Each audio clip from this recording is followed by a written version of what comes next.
An investigation by Lieutenant Governor Burt Jones and Senate President Pro Tem John Kennedy found the outgoing Lieutenant Governor and President Pro Tem's European trip late last year should never have happened. The final report concluded the multi-day, two-country European trip amounted to a taxpayer-funded vacation.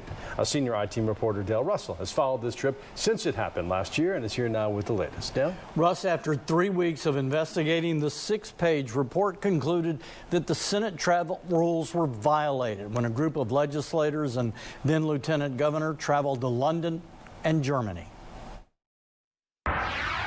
At the heart of the 6-page report of the European trip is this.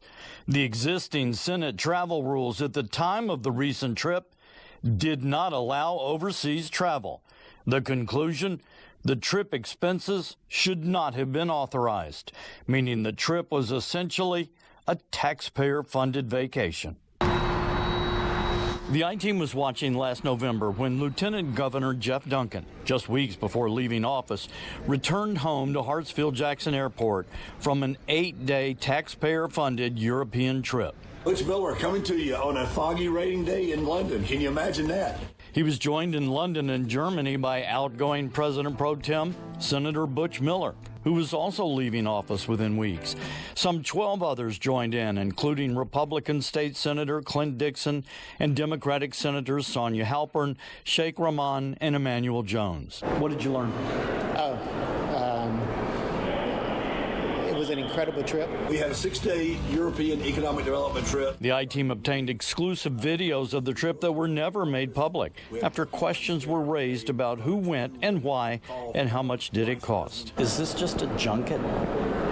Certainly, considering those that were on the trip, I can potentially see why some would feel that way.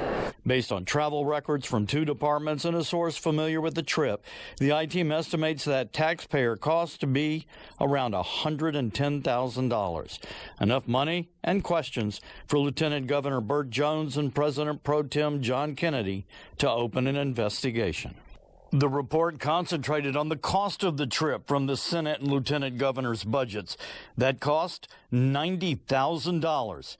The I-Team earlier this year tracked the State Patrol and the Department of Economic Development's travel cost as well. That was another $20,000. Lieutenant Governor Jones and Senator Kennedy's investigation concludes that in the future, Senate funds should not be spent on overseas travel by senators or staff. Now, Lieutenant Governor Jones and Senator Kennedy are recommending a ban on out-of-state travel for any senators or lieutenant governors who are in their final 6 months in office. Of course, that's got to go through the legislative process, so we'll see if it passes or not. All right, Dale, thanks.